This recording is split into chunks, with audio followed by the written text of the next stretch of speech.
Ahli bahasa forensik, Happy Leonard Lapari memberikan analisis mendalam terhadap pernyataan Maureen Vivian yang dinilai mengandung unsur penghinaan.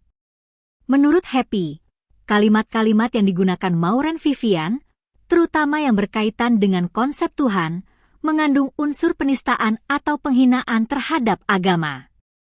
Lanjutnya, analisis dilakukan berdasarkan teori yang dipakai untuk membedah pernyataan Maureen Vivian, yakni menggunakan konsep analis wacana kritis yang dikembangkan Van Dyck, Fairclough, 1995.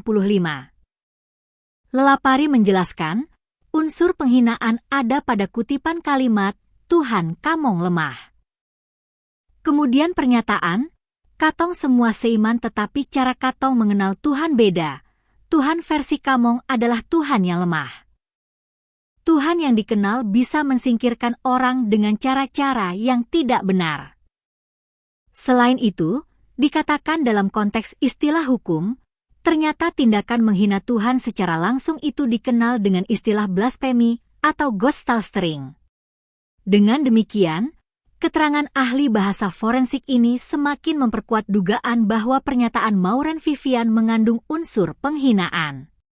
Diberitakan sebelumnya, putusan Pengadilan Negeri Ambon tertanggal 3 Desember 2024 dengan nomor 18 PID Pra 2024 PN-AM telah membatalkan surat pemberitahuan penghentian penyidikan SP3 yang sebelumnya diterbitkan oleh Ditreskrimsus Polda Maluku.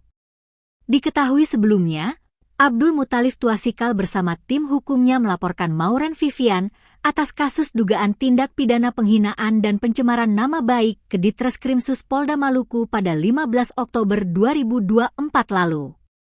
Namun, penyidik Ditreskrimsus Polda Maluku menghentikan penyelidikan kasus tersebut dengan salah satu alasannya, tidak cukup bukti.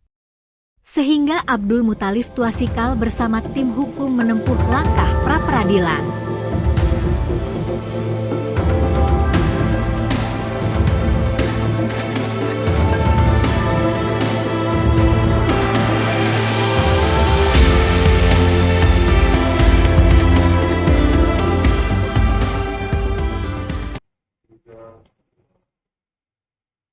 Halo Tribuners, salam jumpa di Tribun Ambon. Hari ini sebuah program berita yang menyajikan informasi terkini dari Maluku. Dan inilah Tribun Ambon hari ini bersama saya Tanita Patesina. Kita mulai dengan berita pertama.